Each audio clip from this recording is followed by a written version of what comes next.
नमस्कार. नमस्कार. अमृत प्रवाह सांगली या युट्यूब चॅनलवर आपलं सर्वांचं हार्दिक स्वागत आहे. अमृत संवाद या मालिकेअंतर्गत डॉक्टर हेडगेवार यांच्या चरित्राविषयी आपण जाणून घेत आहोत.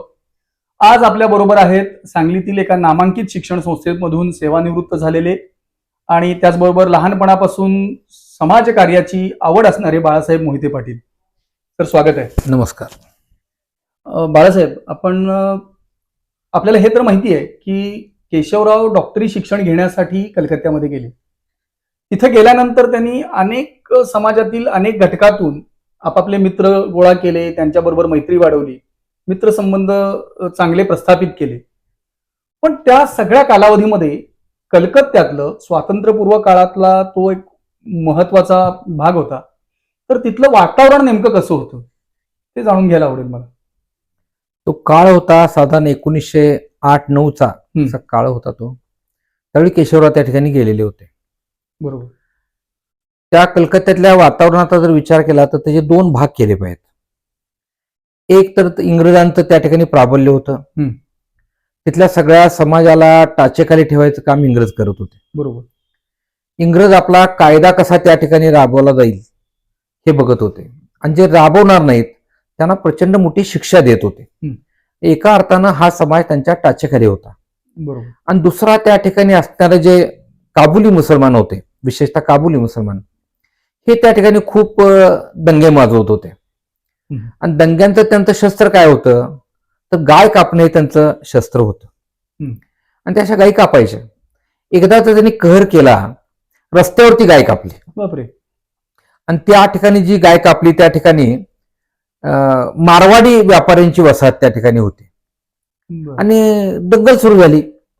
आणि त्या दंगलीमध्ये या काबुली मुसलमानांनी या मारवाड्यांच्या घरावरती हल्ला केला.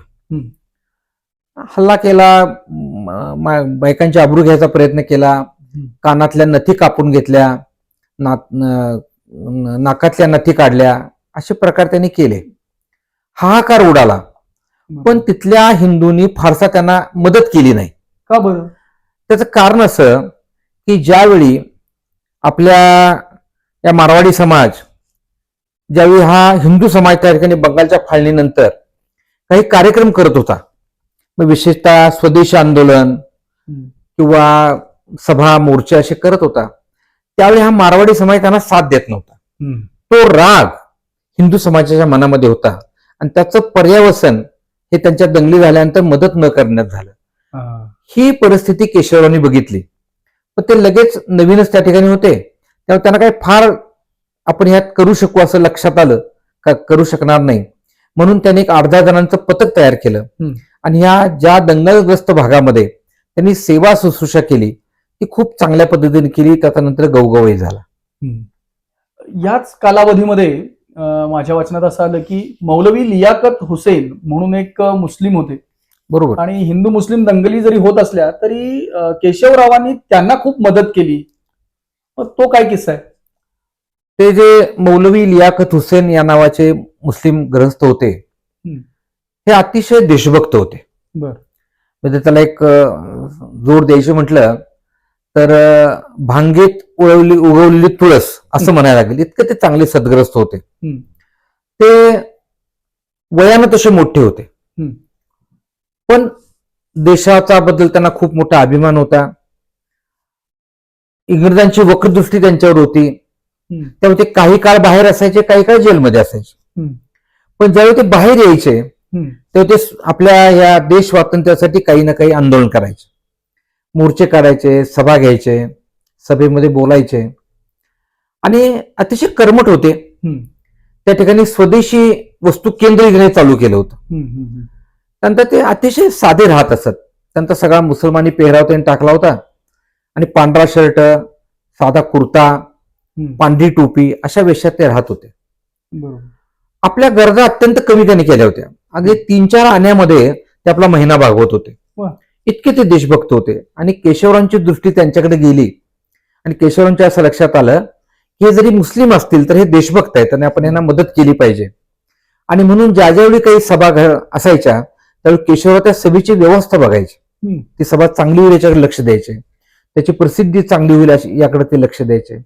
हम्म. आणि असे लियाकत हुसेन आजारी पडले. बर. चांगले बऱ्यापैकी आजारी पडले. हे केशवरावांना कळल्यानंतर केशवराव त्यांच्या ठिकाणी गेले, राहिले आणि 2 महिने केशवरावांनी त्यांची सेवा शुश्रूषा केली. असे लियाकत हुसेन होते. आणि हे लोकमान्य टिळकांचे अत्यंत भक्त होते. बर. ते मुस्लिम होते तरी खूप चांगले देशभक्त त्यांनी देशभक्तीचं काम त्यांनी केलं होतं.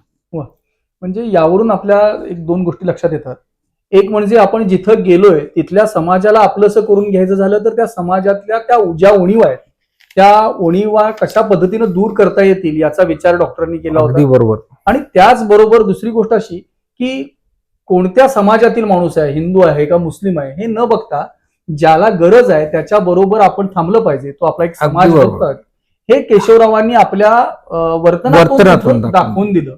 अशासारख्या अनेक किस्से आपण पुढे ऐकणारच आहोत. तुर्तास आपण थांबूया, नंतर भेटू. धन्यवाद.